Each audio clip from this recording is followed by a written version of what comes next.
Right, good evening, ladies and gentlemen. Nice that you've joined us on this beautiful day in Hebden Bridge. It's been sunny all day. We're going to talk tonight about the recording in South Yorkshire that I initiated by moving to South Yorkshire from Hebden Bridge 20 years ago, and now I've moved back again for my retirement, if you like.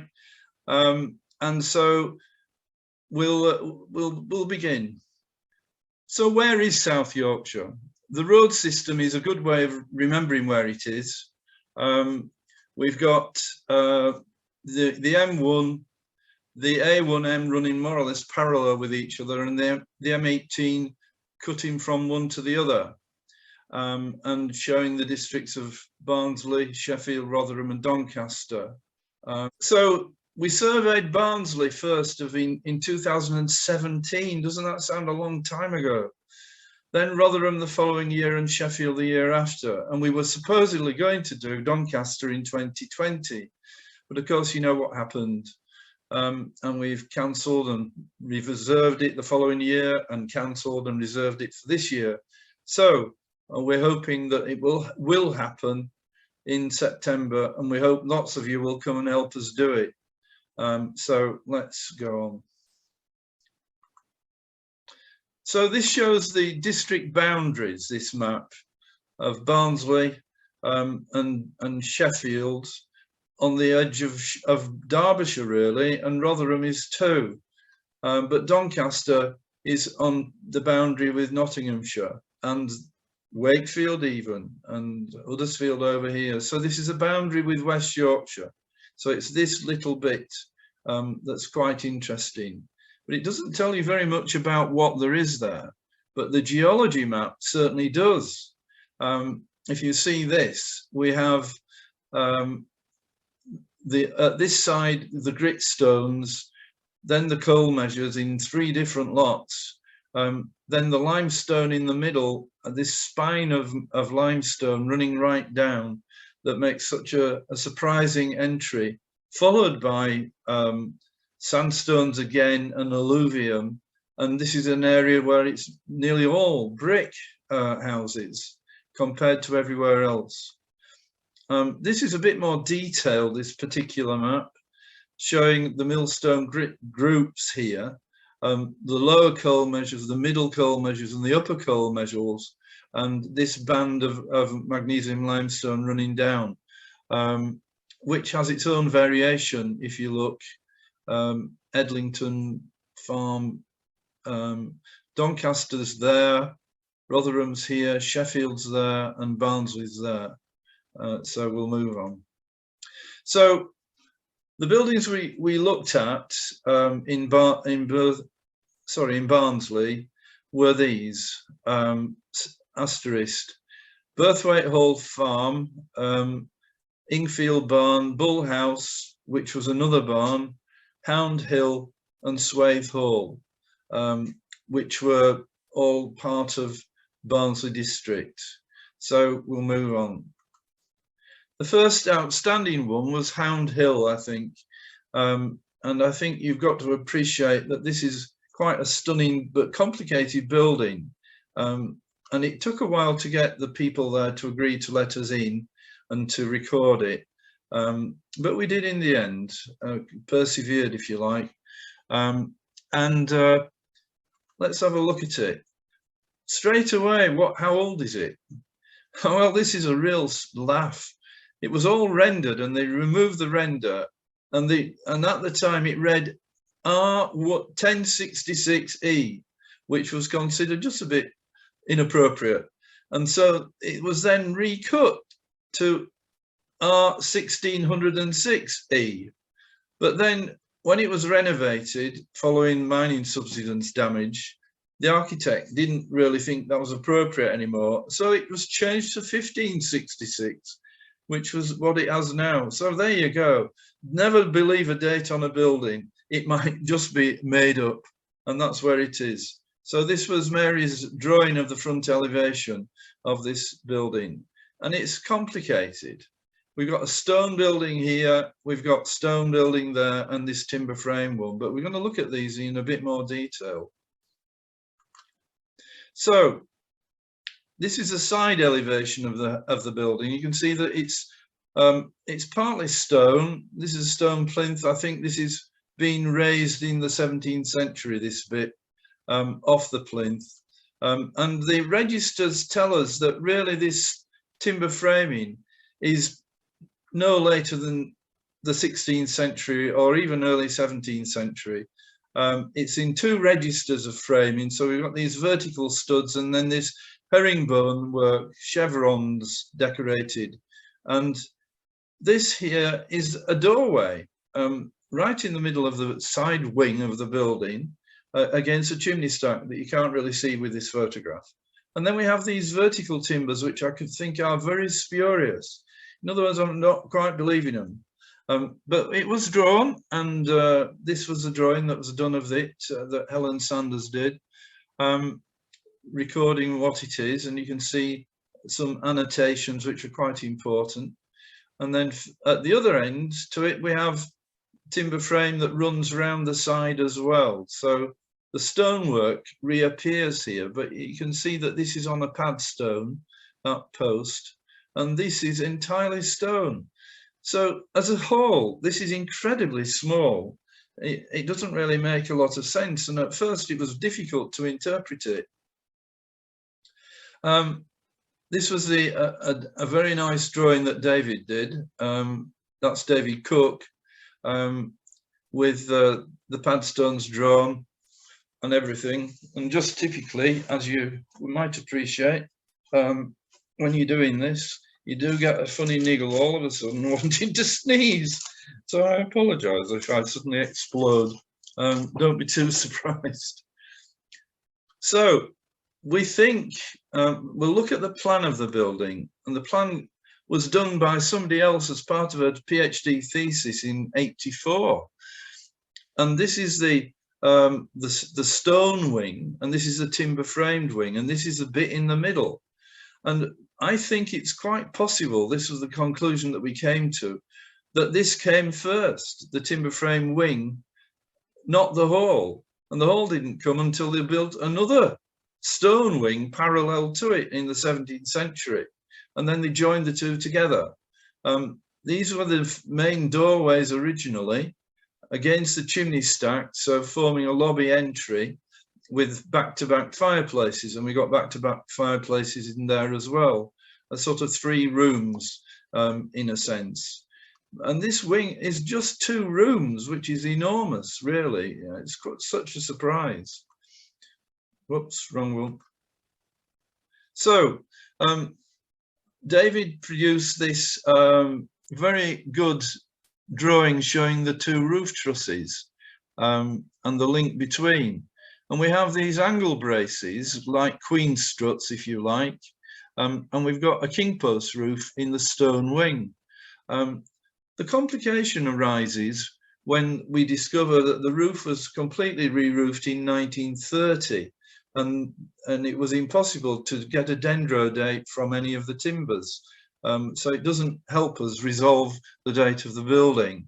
So this was the doorway in against the chimney stack.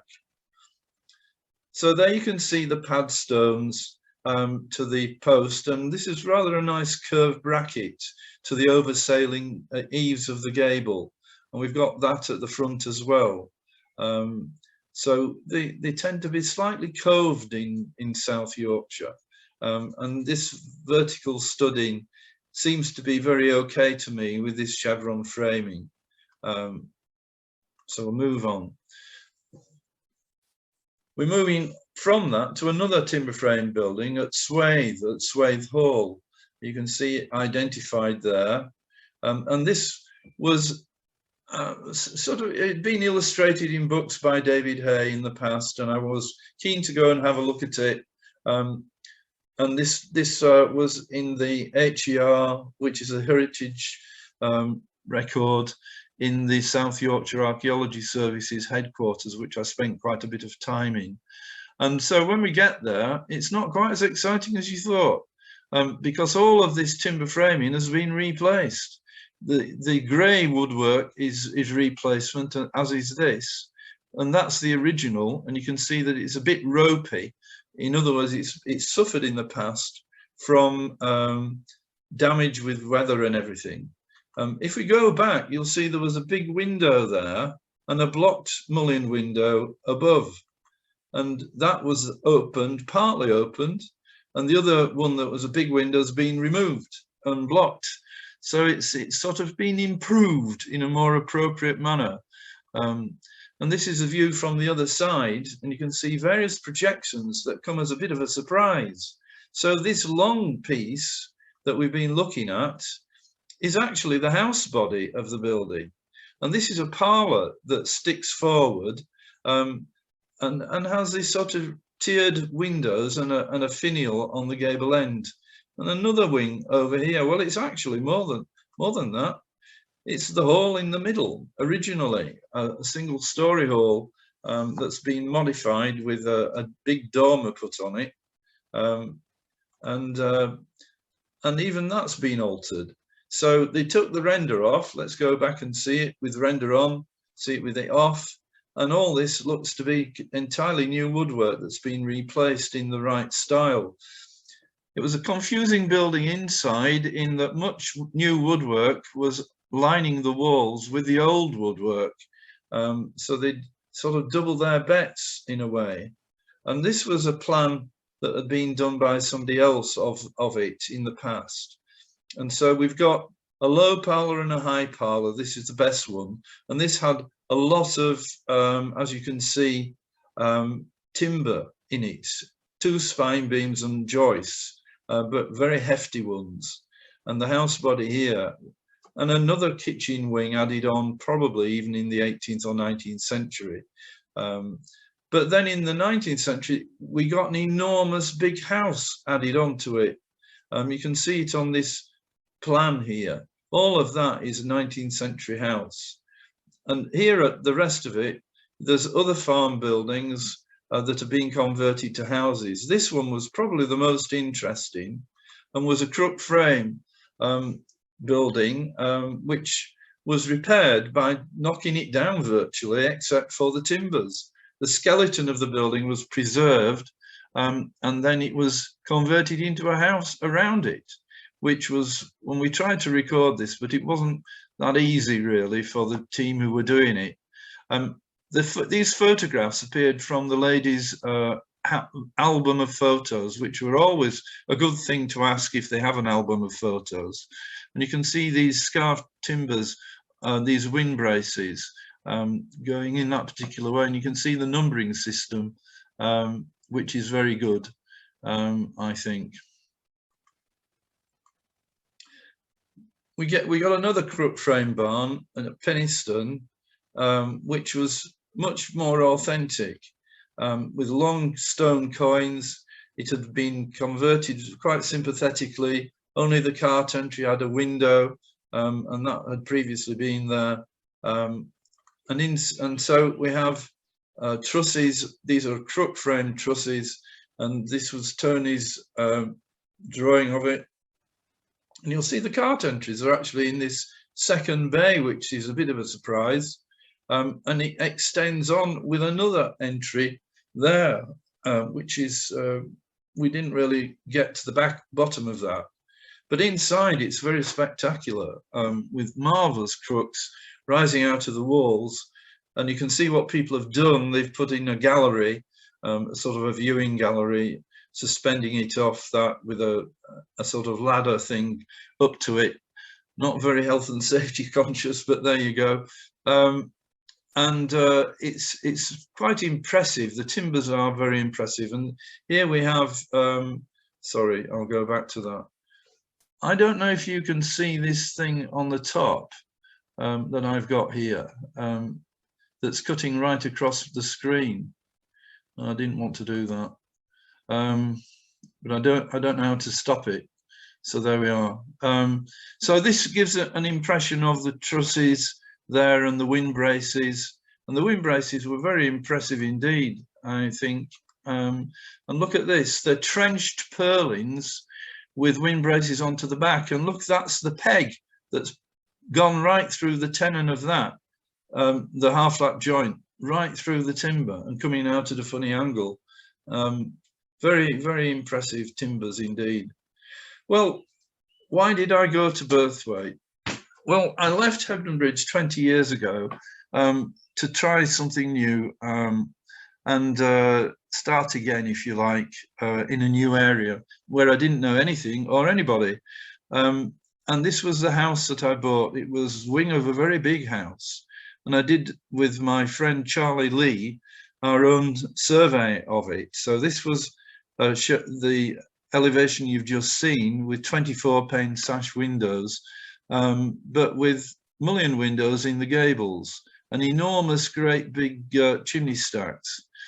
This was a floor plan, and we could see here that we have a corner fireplace. The upper rooms had 2 or 3 corner fireplaces, and this was a section through the whole thing, and we can see that it has some elaborate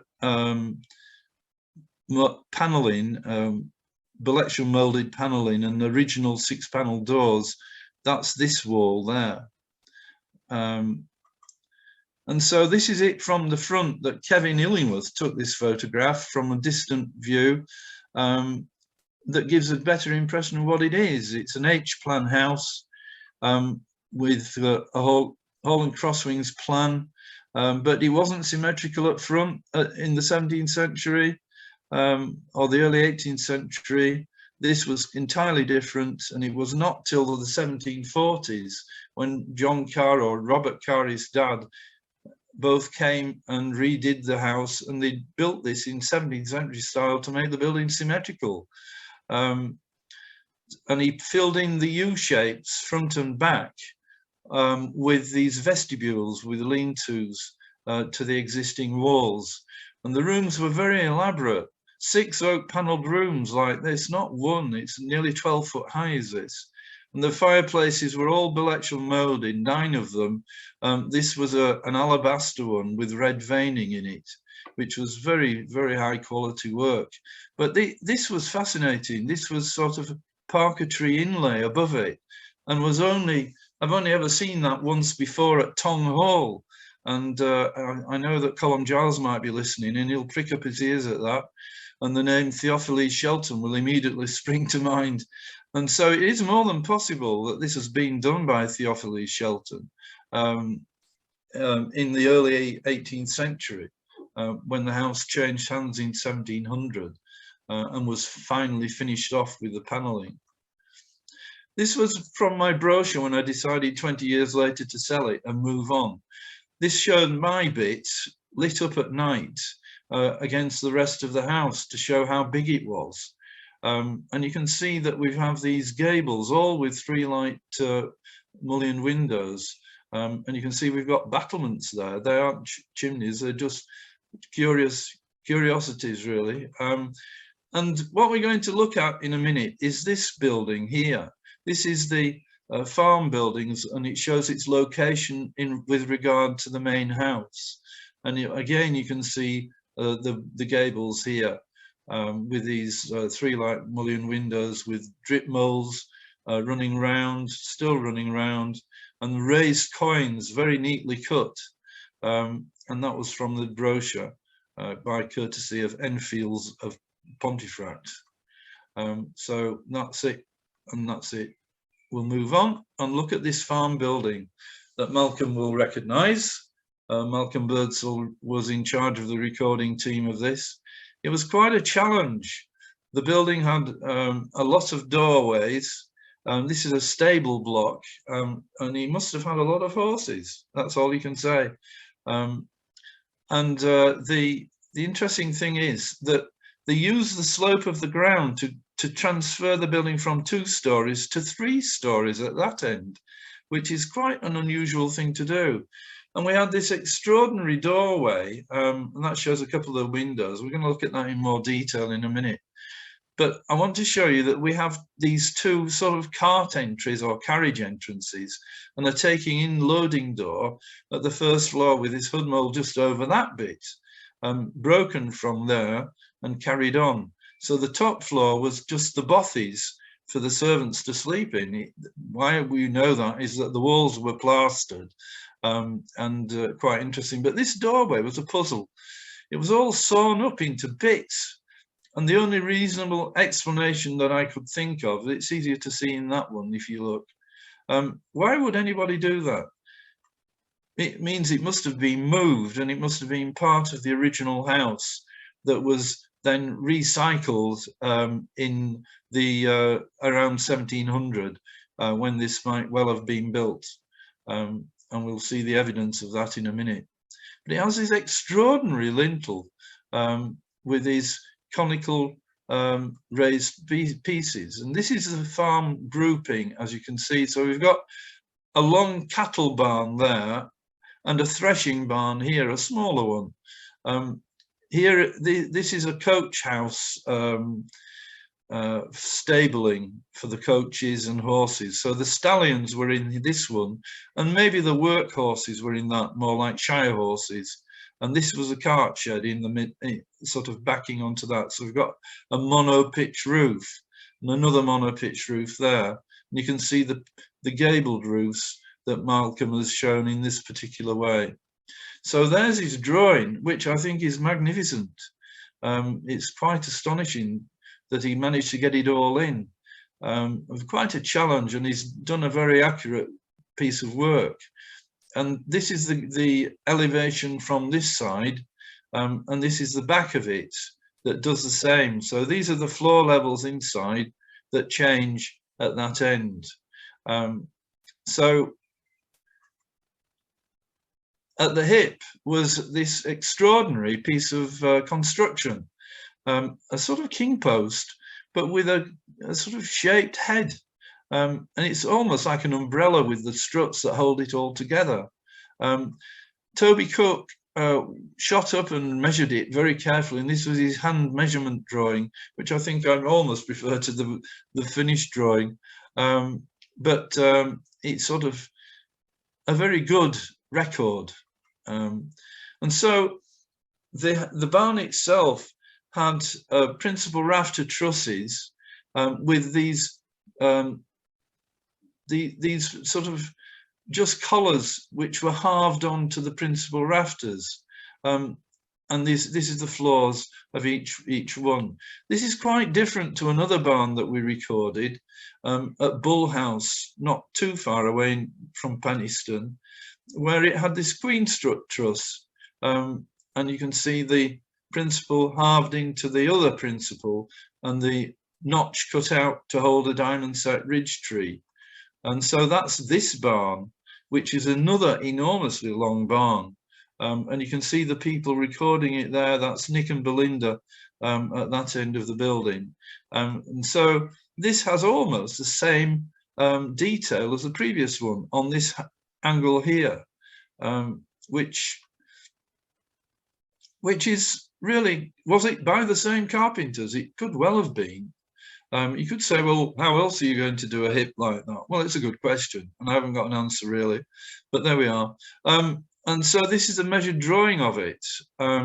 We've got two cart entries, one there and there, and you've got this straight joint, this sort of serrated crack in the building, and that ends 1685 and this ends 1700. How do we know? Because very usefully they dated it. Not just any old date, but June there's ye 10th 1695 over that end, and 1700 on the keystone of the barn addition. In the same group, that's the long barn there that has this sort of L shape. The house is here, and we weren't able to persuade the owner to let us even take a photograph of it, really, never mind go in and record it. So no one's ever been in that building, as far as I can tell. The gentleman who lived in this one owned this bit of land and this summer house, and we love this summer house, so we thought we would just record that as well, if we could. And so the hall itself was dated 1655. Next came the summer house in 86, a Bullhouse Lodge 87, the stable range and cottage 88. So the builders are still around. And then the chapel here wasn't built till 1692. And then this barn 1695 and 1700. So it's quite interesting. And here is this summer house that Lorraine and Kevin largely recorded together.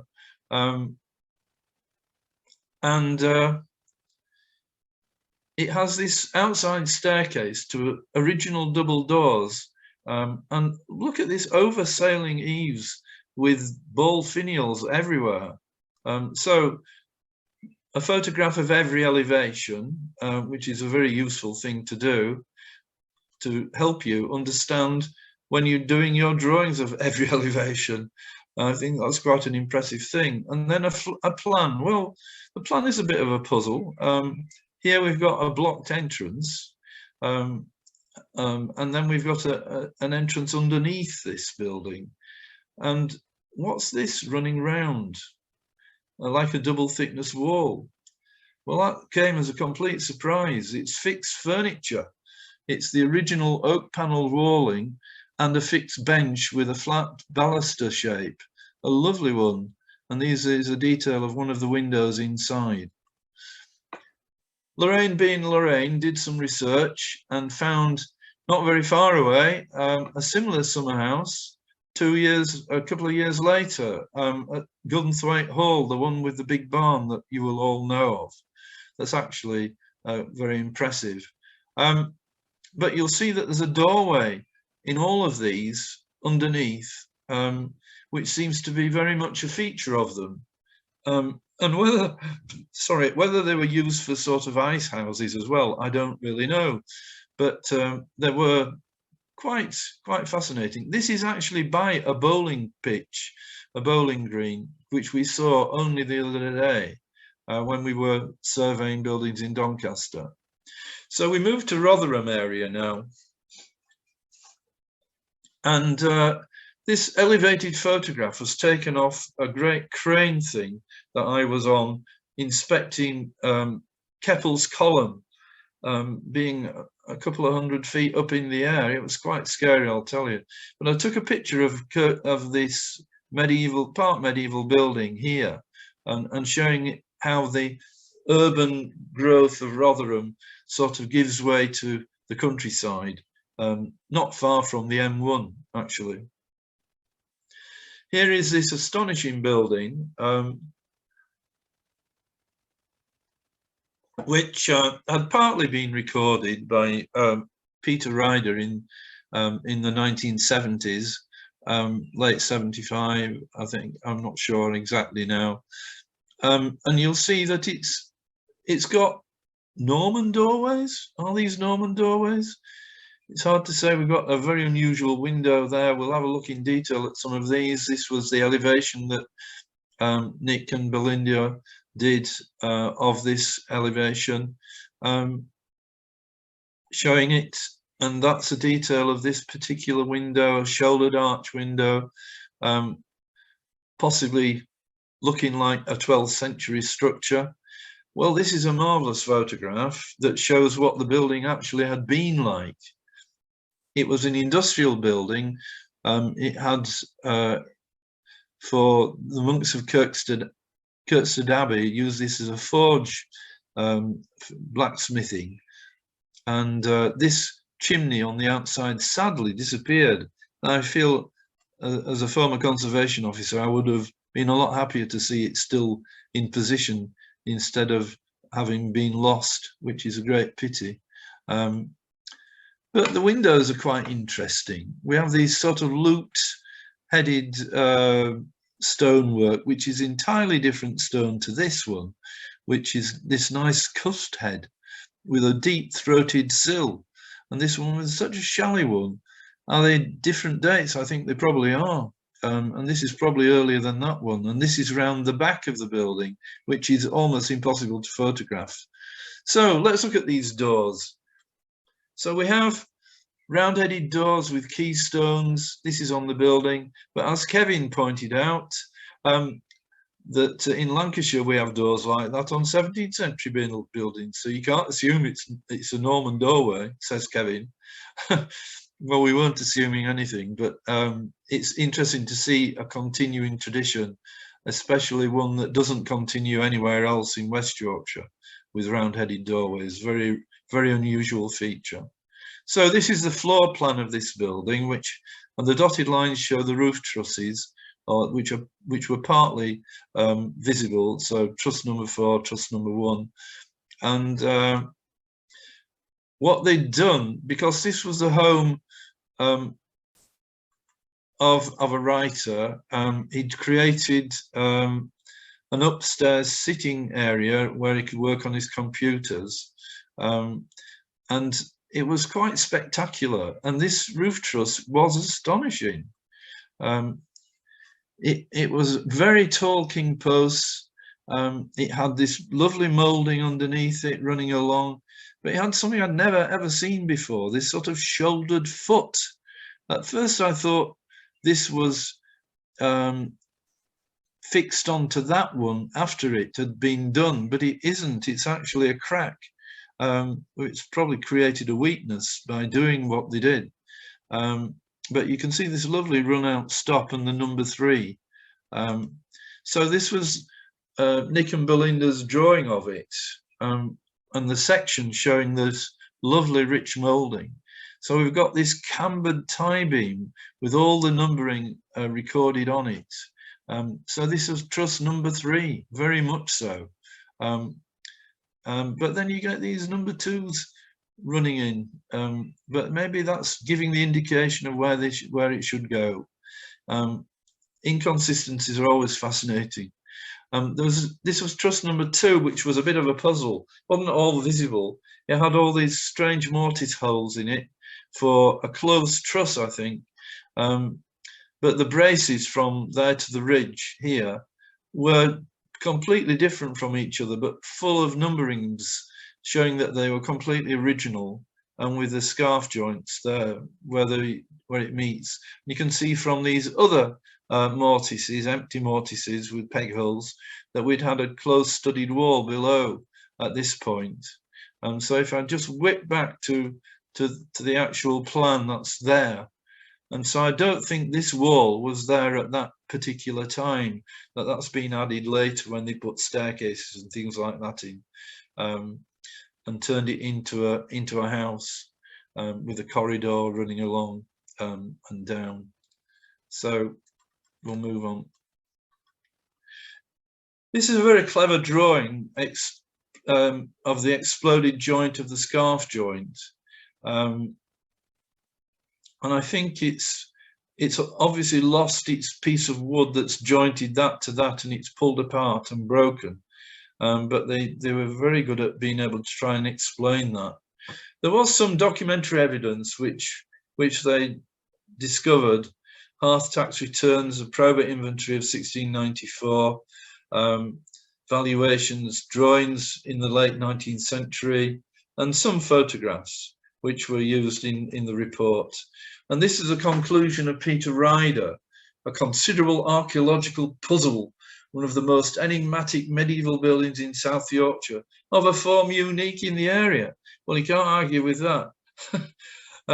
Anyway, here we're looking in, not very far away from there, less than a mile, I think, down Scholes Lane, is this barn with a corrugated tin roof, and these little gablets and hipped ends, and just a 3-bay barn, and a bit of a post showing at that end, at that corner.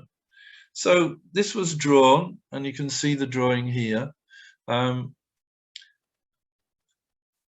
showing that post that I've just described. And of course it's been built on a slope, and so it's partly a house and partly a barn. And so this is quite interesting, really. The person who lived here was a Savile Row tailor, and he did his sewing in this particular part of the barn. And you'll see in a moment that in this area on top was a floor with sewing machines on it. So it was quite unique in many respects. So here's the sewing machine, Singer on it, and Singer, and various boxes of stuff. He had retired, but he still did a bit, he said. And you can see this extraordinary roof structure. The braces from the posts there's purlins running across, and the rafters and the hipped end, but these queen struts with great big curve on it, clasping the principal rafter, and every timber of the collared rafters has its own little collar, and that was a section drawing that shows it with the inserted floor. Well, this was actually thought to be 1495. I think there was a dendro attempt on this one, and this is very similar. If we go back from that to that, different building, but not very far away in Greesborough, and you can see we've got the same sort of layout. No ridge beam in this particular example. We've got everything is, these are the collars running across like that, holding it together.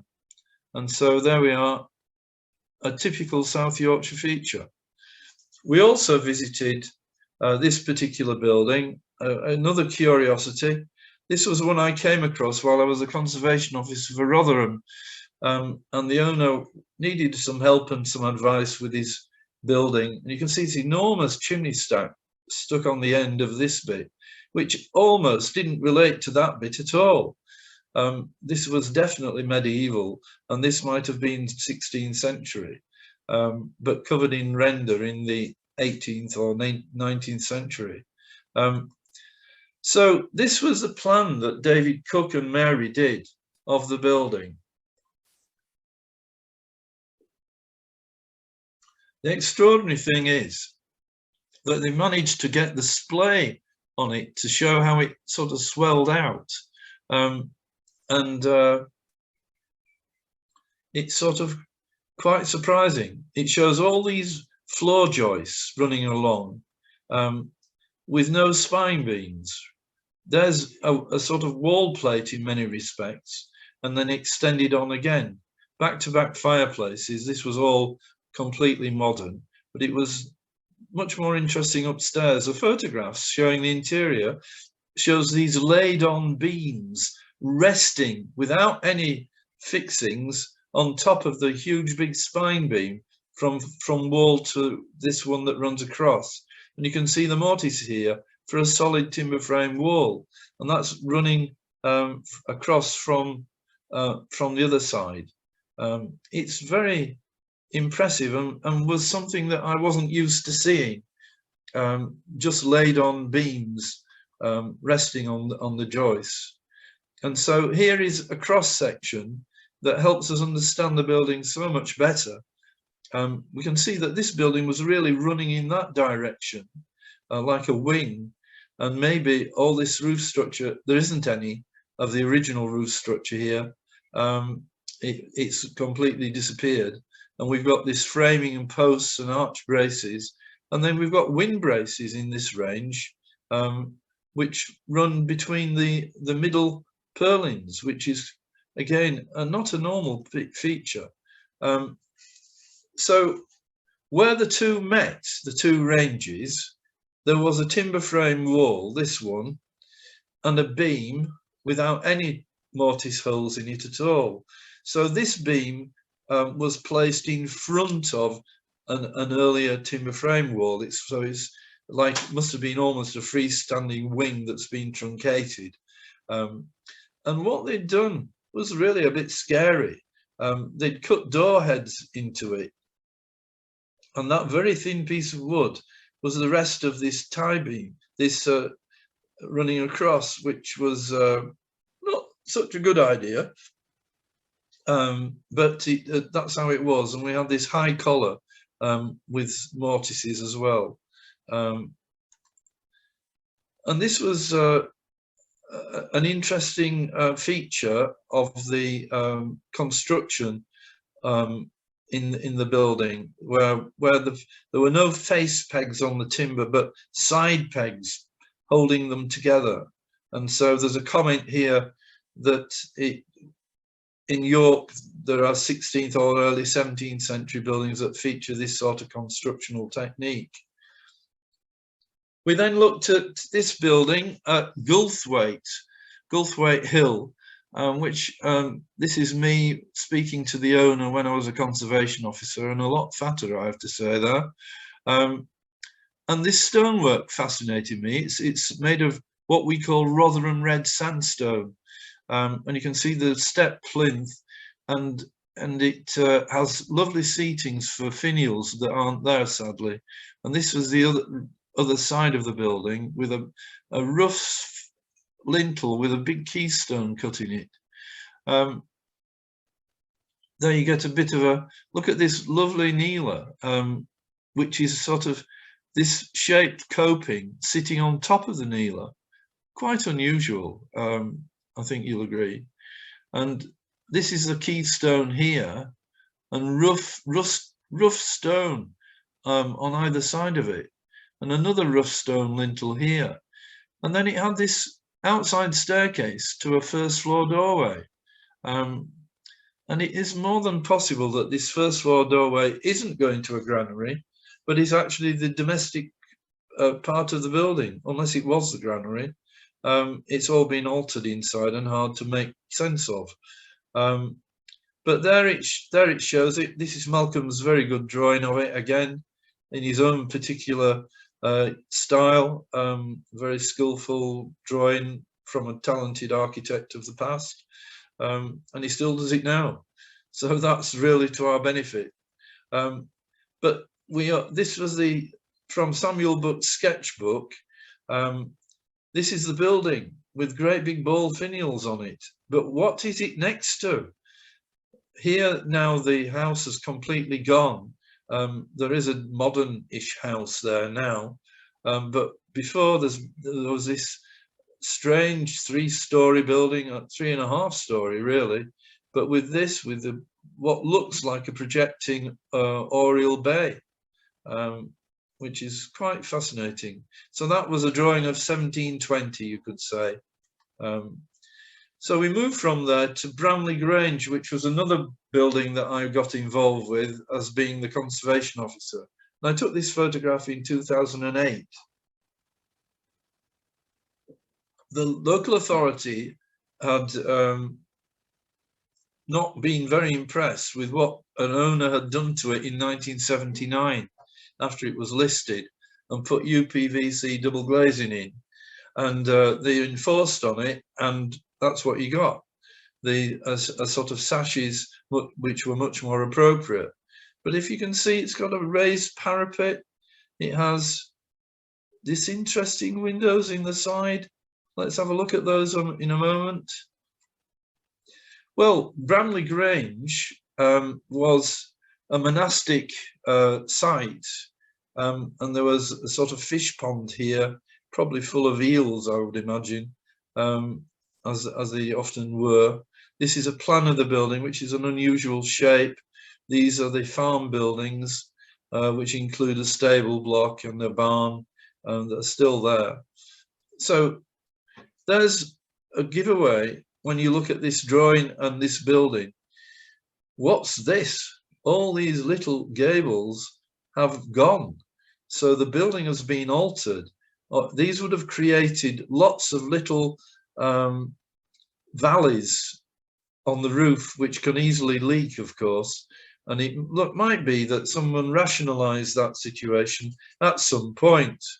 But when? Well, we know when in a moment, we'll find out.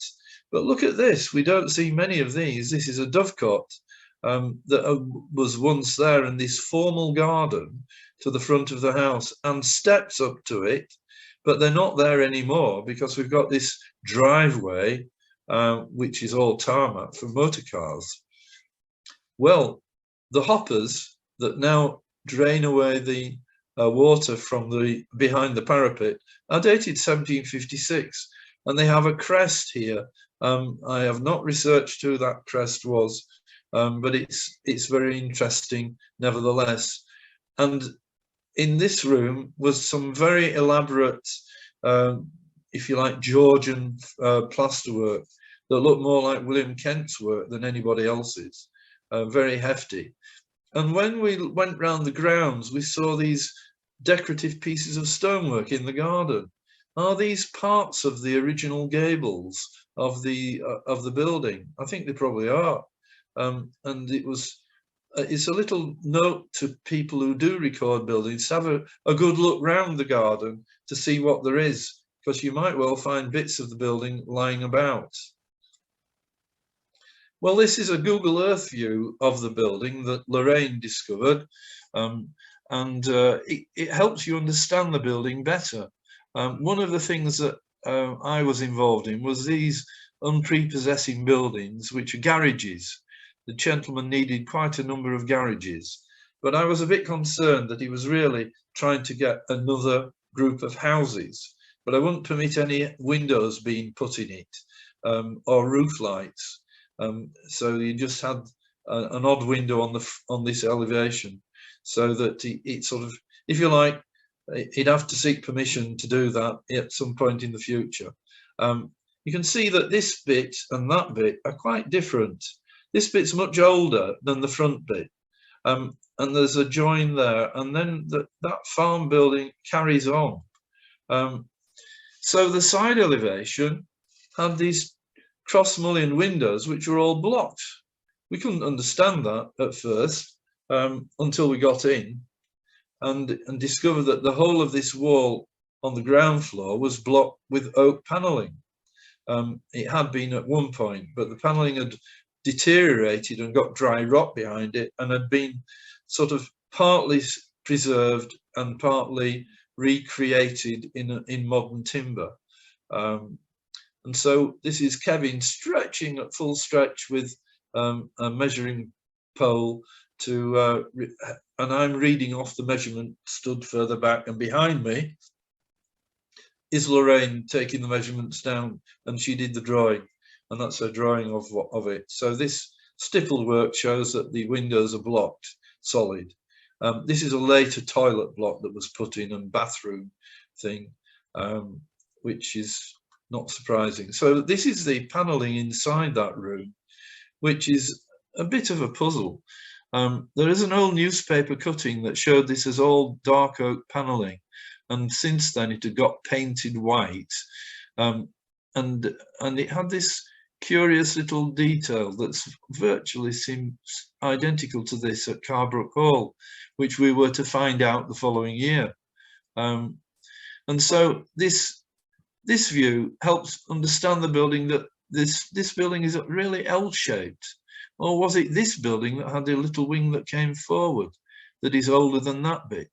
And is that added onto that bit? It's very difficult to answer all these questions, but there's some of the ones that come to mind when you look at buildings.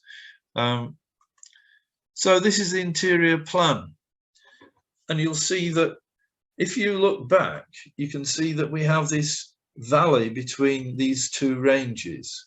And the valley is really where there is a transverse passage linking to this entrance passage from the front of the building. So that's often a way of joining two buildings together. This is probably a big kitchen originally with a Bressamud fireplace with a fire window, a little window there lighting it. There was some timber framing in it, but we couldn't find it anymore. In the archives of the HER, it did show some nice close studding and an angle brace. But this is the posh room with very elaborate plasterwork that I'm not going to particularly show because it confuses the issue at the moment. And it had a blocked window from the outside that happened to be right in the middle, which was quite interesting. So these were all block windows. Very, very strange. The chamber above this one was quite important. It had a very fine fireplace, unlike one that we've never really seen before. This is like the fireplace at Birthwaite Hall. This is like the one in my bedroom, actually, with the same sort of decoration. The panelled sides, which were slightly curved inside the Belectional mould, and here it's stone. But this is carved timber on the outside, which is older, and possibly as older as 1620. And it had this overmantel, which was quite extraordinary. the listing said, early 17th century plaster over mantle with 3 figures, one with a mallet. So this is a figure holding a mallet and a sickle. And I don't think it was entirely true. I think it was holding also a chalice, like a priest, really. And in the middle, another figure with a bird, and the third with an infant. Well, there was also a child here, like a mother figure. And they were set between these much more, if you like, conventional decorated Jacobean frieze type heads with the folded back strolled decoration. This is a detail of it. And one authority said it represented the Holy Trinity. Well, unless God's a woman, it definitely can't be. So that could well be a man, that could be a priest, I think. But this one in the middle holding a bird sounds to be much better for faith, hope and charity. You know, so for the little children to come unto me, sort of thing, these 2 women. But quite extraordinary features. I've never seen anything really quite like it before. So we're nearing the end of our survey. How are we doing for time? This map shows the buildings that we've recorded, both in Sheffield area and in Rotherham and Barnsley, but none in Doncaster, which is this area here. So the yellow ones are houses of one sort or another, and the brown ones are agricultural buildings that we've recorded. So we've done about 5 buildings and 11 or 12 houses so far. So that gives you a rough idea. And what we've tried to do is to try and find buildings that we could compare one with another of like status and like purpose as well.